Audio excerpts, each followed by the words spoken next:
10. No pavimento térreo, ao lado esquerdo, havia na Casa das Laranjeiras uma varanda de estilo campestre, decorada com palmeiras vivas e corbélias de parasitas.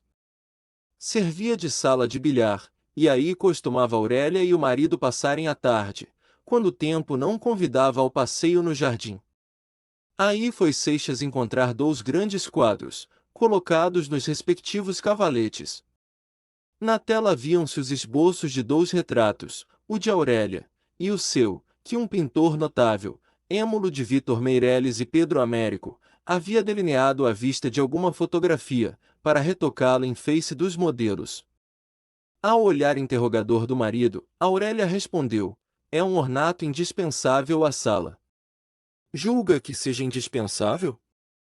Parecia-me ao contrário inconveniente reproduzir, ainda que seja por esse modo, uma presença que tanto lhe deve importunar.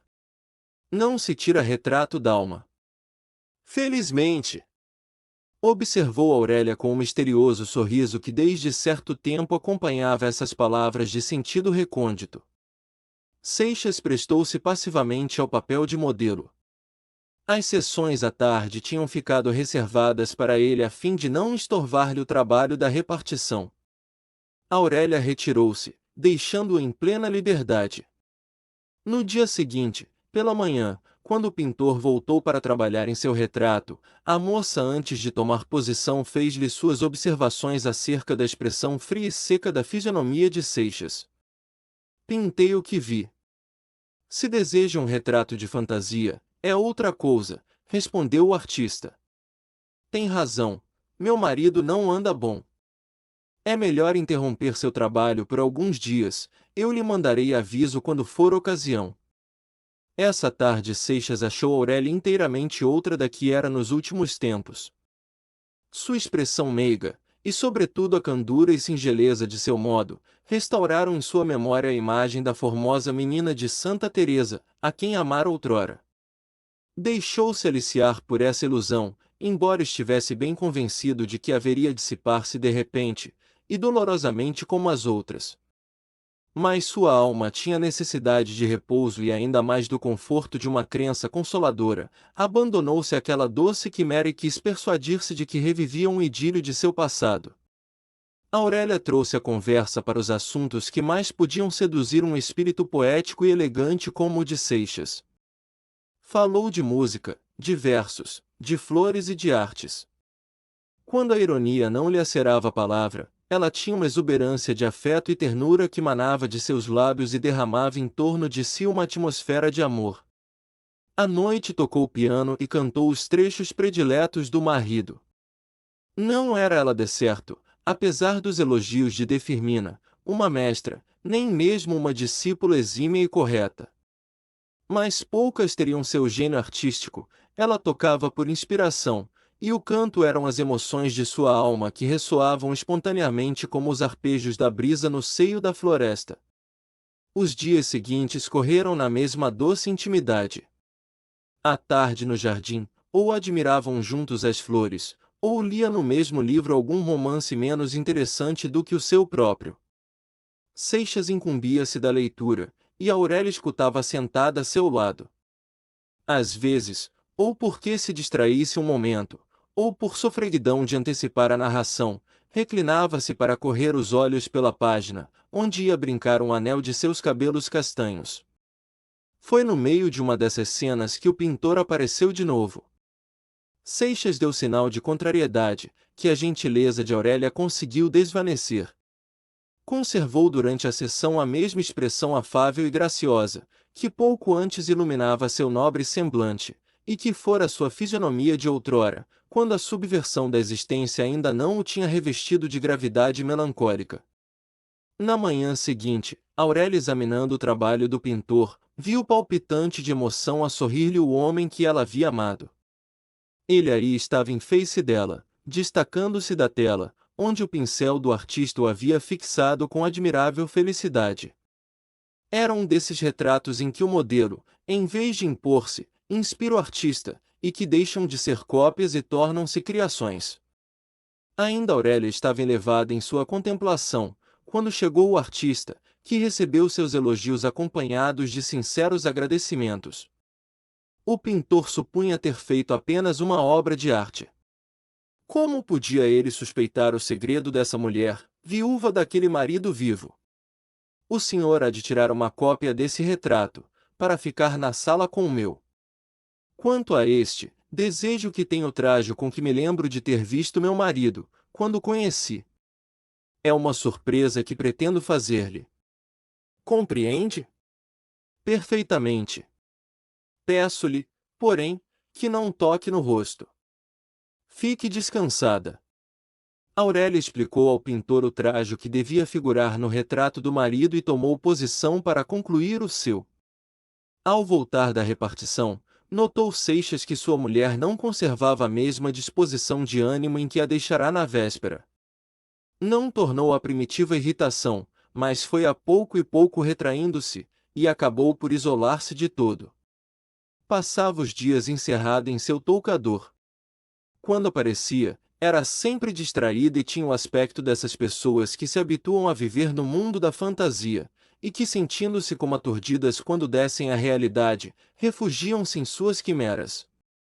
A casa das Laranjeiras tornará-se uma verdadeira solidão, habitada por dois cenobitas, que não se viam, nem tratavam, a não ser na hora de jantar. Ao levantarem-se da mesa, Aurélia escondia-se no fundo de algum espesso caramanchão, de onde seguia de longe com os olhos o vulto do marido, que passeava pelo jardim. À noite cada um tomava seu livro, Seixas lia, Aurélia aproveitava esses instantes de liberdade para tornar aos seus pensamentos, e aos suaves devaneios que abandonava ao sair do toucador. De Firmina a princípio estranhara os modos de Aurélia, mas era uma senhora de muito juízo, e bastante prática da vida. Atinou logo com a causa dessa alteração, e aproveitou a primeira oportunidade para dar mostra da sua perspicácia. Não acha Aurélia tão diferente do que era, Sr. Seixas? Fernando, surpreendido pela pergunta, volveu os olhos para a mulher, cujo pálido semblante iluminado nesse momento por um reflexo do sol no ocaso, tinha a diáfana aparência da cera. Algum incômodo passageiro. Precisa sair da cidade, passar algum tempo fora, na Tijuca ou em Petrópolis. Não tenho moléstia, respondeu Aurélia com indiferença. Moléstia não tem, Aurélia, mas é coisa que se parece, tornou a viúva. E os passeios no campo são excelentes para essas melancolias e desmaios que você anda sofrendo. Engana-se, não sofro coisa alguma. Ora, não disfarce. Quem não vê que aí anda a volta de quê? Insistiu Aurélia, completamente alheia à intenção da viúva. De um neném. Soltou a moça uma gargalhada, mas tão descompassada e ríspida que de Firmina mais confirmou-se em sua convicção. Fernando erguera-se a pretexto de regar os tabuleiros de violetas de Parma, que rodeavam os pedestais das estátuas de bronze. Decorreram meses.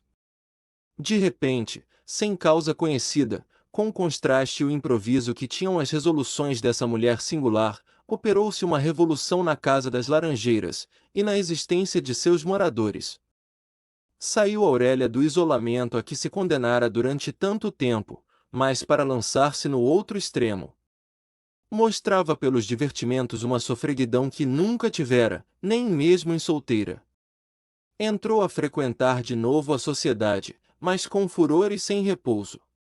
Os teatros e os bailes não lhe bastavam, as noites em que não tinha convite, ou não havia espetáculo, improvisava uma partida que em animação e alegria, não invejava as mais lindas funções da corte. Tinha a arte de reunir em sua casa as formosuras fluminenses. Gostava de rodear-se dessa corte de belezas. Os dias destinava-os para as visitas da Rua do Ouvidor, e os piqueniques no Jardim ou Tijuca. Lembrou-se de fazer da praia de Botafogo um passeio, à semelhança dos bois de Boulogne em Paris, do Prater em Viena, e do Hyde Park em Londres. Durante alguns dias ela e algumas amigas percorriam de carro aberto, por volta de 4 horas, a extensa curva da pitoresca enseada, espairecendo a vista pelo panorama encantador, e respirando a fresca viração do mar. Os passantes olhavam-nas surpresos, e com um aspecto que traduzia a malignidade de suas conjecturas. Aurélia não fazia o mínimo caso dessas caras mexeriqueiras, mas as amigas incomodaram-se, e ela foi obrigada a abandonar o lindo passeio às aves de arribação. Esta ânsia de festa e distrações sucedendo a uma inexplicável apatia e recolhimento, faria desconfiar que Aurélia buscava na sociedade, não o prazer, mas talvez o esquecimento. Porventura tentava aturdir o espírito, e arrancá-lo por este modo às cismas e enlevos em que se engolfara por tantos dias? Deve estranhar esta febre de divertimentos? Disse ela ao marido. É uma febre, mas não tem perigo. Quero que o mundo me julgue feliz. O orgulho de ser invejada, talvez me console da humilhação de nunca ter sido amada. Ao menos gozarei de um aparato de ventura. No fim de contas, o que é tudo neste mundo senão uma ilusão, para não dizer uma mentira? Assim desculpe-se incômodo, tirando de seus hábitos para acompanhar-me. Há de reconhecer que mereço esta compensação. É minha obrigação acompanhá-la, e me achará sempre disposto a cumpri-la. Moça, formosa e rica, deve gozar da vida que lhe sorri. O mundo tem esta virtude, o que não absorve, gasta.